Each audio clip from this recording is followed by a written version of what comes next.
За сайн байцгаана уу. За өнөөдөр үндсэн хөрөнгийн ангиллын талаар хавчцгаая. Үндсэн хөрөнгийн ангиллыг үүсгэхдээ үндсэн хөрөнгөцсөний үндсэн хөрөнгийн ангилал руу орно. За жишээ нь одоо энэ дээр за машин гэдэг үзье да. Машин. За татврын төрөл нь мэдээж ердийн чөлөөлөгдсөн. Ер нь бол ихэнх энэ зааж албан газрууд бол ердийн өөр явдаг.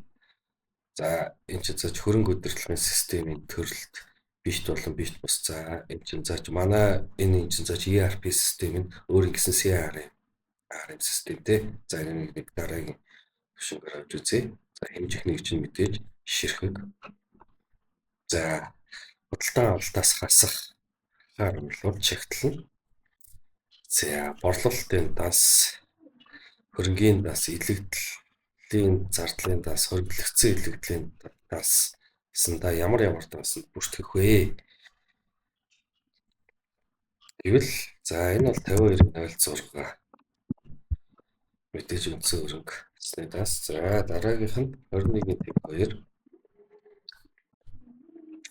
За илэгдэл зардлын дас нь Тэш 71.43 гэсэн дас. За хөрөнгөлөгцсөн илэгдлийн дас нь 22.02 гэсэн дасаар. За ингээд шинээр нэмлээ.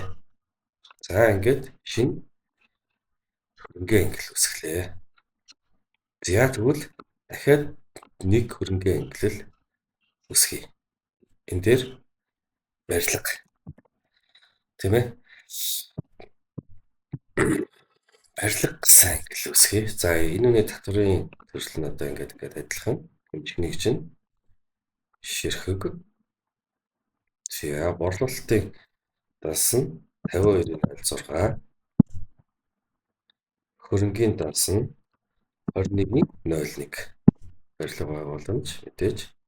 За илэгдэл зардлын дас нь болохоор 22.01.